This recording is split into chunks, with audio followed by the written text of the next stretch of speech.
topic है शहादत बिटाई उनकी जेका स्टोरी मन जेको लाइफ स्टोरी क्या थी फर्स्ट ऑफ ऑल जेको शहादत बिटाई जायो वो जायो 1699 में उन खां पोइ जेको जायो आला हवेली में जायो जेको नियर आहे हैदराबाद के उन खां पोइ शहादत जी जेका स्टोरी आहे तमामु इंट्रस्ट आहे उन में छा थो जेको नंढे हूंदे खां जी पाण हूं न हुते नंढे हूंदे खां तमामु माना जेको वॾनि जी जेका हूंदी न वॾनि माण्हुनि जो कचेरी में वेंदो पोइ ॾिसंदो तंबूरे वॼाइण जो काफ़ी शौक़ीन हूंदो शौक़ु हूंदो हुअसि पोइ वॾनि जी कचेरी में वेही रहंदो पोइ ॾिसूं था कीअं बि वॼाए कीअं बि वॼाए आहिस्ते आहिस्ते वॾो थींदो थियो उन खां पोइ छा थियो त उहो माना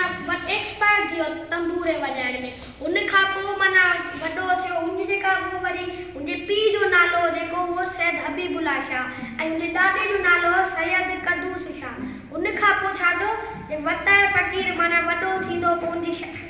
शहादत बिटाई वॾो थियो उनजी शादी जेका थी उहा 1730 या 40 जे विच में थी समथिंग उन में यादि कोन्हे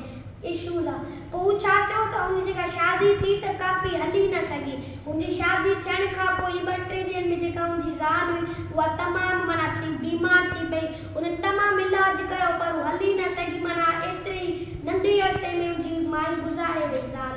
उन खां पोइ माना के हूंदा न माण्हू माना ज़ाल जल्दी गुज़ारे वेंदी आहे त ॿी शादी ज़रूरु थींदा पर वताए शहादत बिटाई न कयो उन छा कयो भिट जेको पाण हिते भिशा चवंदा आहियूं उते भिट हिकु माना वॾो दड़ो ठहियलु हूंदो उते दड़ो ठहियलु हूंदो त उहो वरी उते वञी वेही रहियो उते दड़े ते छा थींदो हुन तमामु खोटाई करे अची वेही रहियो पोइ वरी उनखे माना जेके माण्हू आहे न पंहिंजो सैद सम्झणु लॻा के माना कुझु माण्हू आया उन खां दुआऊं पिया वठनि उन खां पोइ अरसो थींदो थियो उन खां पोइ तमामु घणो माना मशहूरु थी वियो शहादत बिटाई जे नाले सां उन खां पोइ तमामु भिट खां पोइ भिट छा थी वियो माना हेतिरो कीअं तमामु वॾो दड़ो उन खां तव्हां ॾिसी सघो था त मां 2-3 ॾींहं पहिरियां ई थी आयो आहियां हिते शहादत बिटाई जी दरगाह त माना एॾी त रश आहे नालो ॾिसो ई बि अलाह ताला जो बुज़ुर्ग आहे उन खां पोइ तमामु ई ॾिसो त ईअं तव्हांजूं शाइरियूं बि मिलंदियूं तंबूरा जेके ईअं तंबूरा वॼाईंदा न शहादत बिटाई जी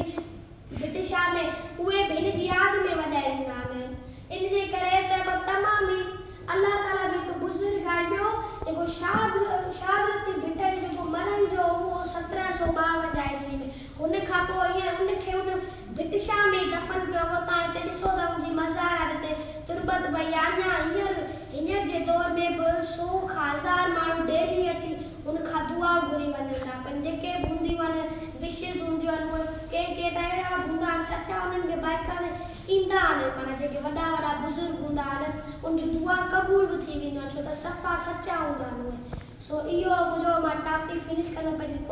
कोटेशन ई आहे एजुकेशन मोस्ट पावरफुल पर which can you do